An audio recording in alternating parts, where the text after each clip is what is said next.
Olá, meus queridos, tudo bem? Aqui que fala é o professor André Lima e estou de volta para dar continuidade ao nosso conteúdo. Hoje vamos falar sobre ésteres e sais orgânicos, que ainda são funções oxigenadas, tá? Vamos iniciar? Ésteres. Pessoal, lá no primeiro ano a gente trabalhou a parte de reações de neutralização. A reação de neutralização é a reação de uma base inorgânica com um ácido inorgânico. A base inorgânica é aquela que vai ter na sua fórmula química o íon hidróxido, OH. Esse grupo OH, ele tem uma carga negativa. O ácido é aquele composto que inicia com hidrogênio, inicia com H. Esse H tem uma carga positiva. Quando eu faço a mistura dessas duas substâncias, o íon hidróxido da base, que é negativo, vai se juntar com o hidrogênio do ácido, que é positivo. E essa união vai formar água, vai formar H2O, e essa água sai. As outras partes, a parte que restou da base, a parte que restou do ácido, se unem, se ligam para formar o sal. Então, na reação de neutralização de ácido mais base, forma sal e água. Tá? Isso aí é a estrutura da reação de neutralização. O que a gente vai ver agora é chamado de reação de esterificação, que é bem parecido, na verdade. Tá? É bem parecido.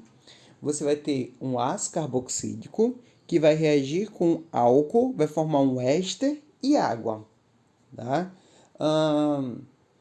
O ácido carboxílico é essa primeira substância que tem esse grupo funcional, C-O-OH. Esse é o ácido carboxílico. O álcool é a segunda substância que tem OH. Então aí o que vai acontecer? Por exemplo, deixa eu riscar aqui. Olha, a hidroxila do álcool se junta com o hidrogênio do ácido. Então esses dois grupos vão se unirem e vão formar o quê? H2O. A água sai. Então quer dizer que restou um pedaço que era do ácido carboxílico, tá? Deixa eu só mudar aqui. Restou um pedaço do ácido carboxílico, restou um pedaço que era do álcool, e esses dois pedaços se unem, formando o éster, tá? Aí vai formar o éster. É esse aí que vai ser o éster. Vai ser essa união desses dois radicais. Aí vem o conceito. Ésteres são compostos orgânicos que podem ser obtidos pela reação de esterificação, a reação que ocorre entre um ácido carboxílico e um álcool. Então, toda vez que misturar ácido carboxílico com álcool, vai formar éster e água. Vamos ver outros exemplos. Temos aqui o primeiro, o ácido etanóico, porque tem dois carbonos et, ligação simples EAN, terminação óico, que vai ser misturado com metanol. Tem um carbono met, ligação simples AN, álcool termina com ol, tá? Como é que vai ocorrer isso aí? A hidroxila do álcool se une com o hidrogênio do ácido, forma H2O, essa água sai, e as duas partes sobradas se unem, formando o éster. O segundo exemplo. No segundo exemplo, nós temos o ácido etanóico, dois carbonos et, ligação simples AN, terminação óico, se unindo com etanol. São dois carbonos et, ligação simples AN, álcool é ol. Bom, bora ver aqui. Ó, a hidroxila do álcool se une com hidrogênio do ácido para formar H2O. Então a água sai. E as partes que sobraram? Elas se juntam, elas se unem. Aí vai formar o éster mais a água. O último exemplo. Temos um ácido carboxílico, que é o ácido metanóico. Tem apenas um carbono, met, ligação simples, AN, terminação óico, com o álcool isopropílico, tá? Ou propan-2-ol. A hidroxila do álcool captura o hidrogênio do ácido para poder formar o éster e água, tá bom? Nomenclatura. O esquema de nomenclatura oficial do éster, ele é muito parecido com o esquema de nomenclatura do que a gente já viu anteriormente, daquelas regras, prefixo, infixo, ato. Mas como o éster ele tem uma cadeia dividida, o nome dele também será dividido. Então vai ser prefixo, infixo, o ato, que é o sufixo, de A outra parte que está ligada com oxigênio vai ficar prefixo mais ila. Então, sempre a gente vai ter duas partes na cadeia, a gente vai ter duas partes no nome, tá? A primeira parte é essa parte que ela carrega dois oxigênios. Então, vamos lá, a gente tem apenas um único carbono, met. Se é um carbono, o infixo só pode ser an. Terminação ao ato. Metanoato de. A parte que está ligado ao oxigênio tem apenas um carbono. Aí esse radical é metil, mas tem que terminar com ila porque é um radical que está separado. Aí vai ficar metanoato de metila. O próximo, nós temos dois carbonos, et, ligações simples, an, terminação ao ato, etanoato de. O radical que está ligado ao oxigênio tem apenas um único carbono. Um carbono é met, com mais ila vai ficar metila, etanoato de metila. Agora, a parte que tem dois oxigênios tem dois carbonos. Dois carbonos é et, ligações simples an, terminação o ato, etanoato de. A parte que está ligada ao oxigênio tem dois carbonos, então é et, com mais ila, etila. Agora que a parte que tem dois oxigênios tem apenas um carbono, met. Se é um carbono, obrigatoriamente o infixo vai ser an, terminação o ato, metanoato de. O radical que está ligado ao oxigênio é o isopropil, que vai ficar isopropila, tá? Então, essa é a nomenclatura. Já a nomenclatura usual dos ésteres, ela é baseada na nomenclatura usual do ácido carboxílico de origem. Você vai precisar lembrar a nomenclatura usual do ácido carboxílico de origem para poder fazer a nomenclatura usual dos ésteres, tá? Então ele fala o seguinte, olha, para a nomenclatura usual dos ésteres, utiliza o mesmo procedimento aplicado à nomenclatura oficial, porém adotando o nome usual do ácido carboxílico de forma que tem o seguinte. A primeira parte, que tem os dois oxigênios, primeiro radical, oficialmente ficaria metanoato. Met, an, oato, metanoato. Mas aí, no caso dessa parte aí, tem que lembrar da nomenclatura usual do ácido carboxílico de origem. Nesse caso, é um ácido carboxílico de um único carbono. O ácido carboxílico de um carbono é chamado de ácido fórmico. O nome usual é ácido fórmico. Então, ele vai ficar formiato de metila. A segunda parte não muda nada, continua igual, tá? O próximo, o nome oficial dele é etanoato de metila. Etanoato por quê? São dois carbonos et, ligações simples an, terminação ato. Etanoato. Etanoato de metila. Mas aí, a usual tem que ser baseada na nomenclatura usual do ácido carboxílico de origem. Então, o ácido que deu origem a este éster é um ácido de dois carbonos. Então, com dois carbonos, o ácido carboxílico é o ácido acético. Como ele passa agora a ser um éster, vai se chamar de acetato. A terminação continua ato ainda, tá? Acetato de metila. Tá bom? A segunda parte não muda. Bem, o ésteres ele vai ter um ponto de fusão e um ponto de ebulição mais baixo do que o ácido carboxílico e álcool de massa aproximada, tá? Porque o ácido carboxílico ele tem duas pontes de hidrogênios, o éster só não vai ter, ele vai ter dipolo permanente, então o ponto de fusão e ebulição dele vai ser mais baixo. Os ésteres de cadeias menores são líquidos, mas à medida que aumenta o número de camadas, ele vai solidificando. Eles são mais densos que a água. São mais solúveis em solvente orgânico, são pouco solúveis em água. E a principal aplicação desses ésteres é que eles podem ser empregados para poder imitar o sabor e o odor de frutas em produtos artificiais. Então, é utilizado na indústria alimentícia, na indústria de perfumes, cosméticos, tá? Então, quando você tem, por exemplo, lá uma bala, um bombom com sabor de abacaxi, não é que ele vai pegar o abacaxi de fato e colocar lá dentro. Ele vai pegar uma substância que vai imitar o sabor e o odor do abacaxi para ser utilizado nesses produtos, certo?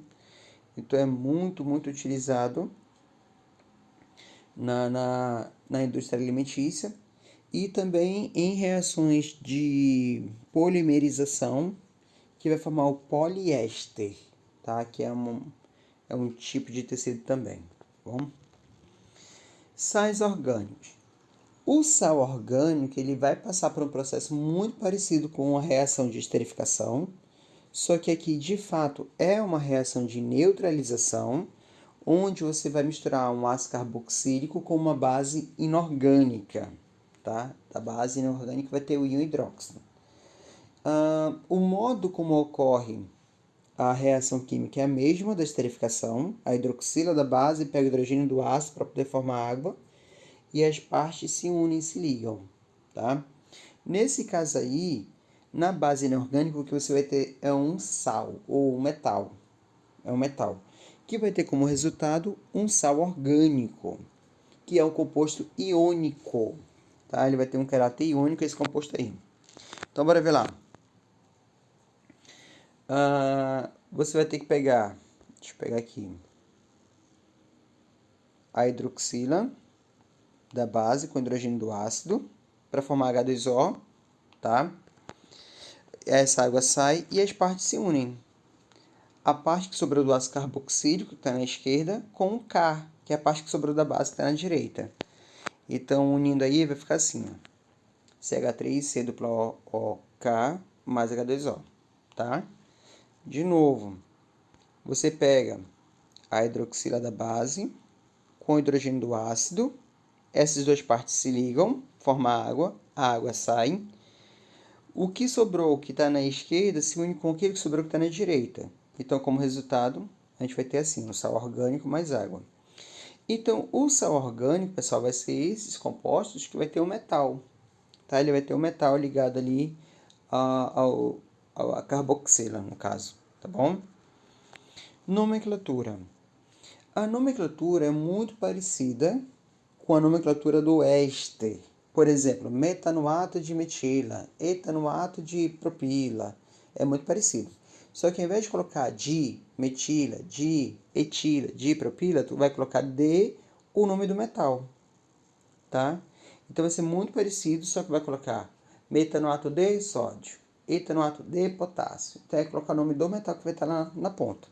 Então ele vai ficar o seguinte, o primeiro exemplo. O primeiro exemplo, a minha cadeia carbônica tem apenas um carbono. Um carbono é MET, ligações simples. Se é um carbono, só pode ser ligações simples. An, terminação ao ato. Metanoato D. Quem é o cátio? Quem é o metal que está ligado ali no oxigênio? É o potássio. Metanoato de potássio. O próximo. O próximo tem dois carbonos. Et, ligações simples. An, terminação ao ato. Etanoato de sódio. O próximo tem 3 carbonos, prop, ligações simples an, terminação OAto, propanoato de potássio. Esse próximo tem uma cadeia ramificada. Quando tem uma cadeia ramificada, você sabe ter que enumerar a cadeia principal. Começa a enumerar a partir da extremidade mais próxima do grupo funcional. Então, esse é o carbono 1, 2, 3.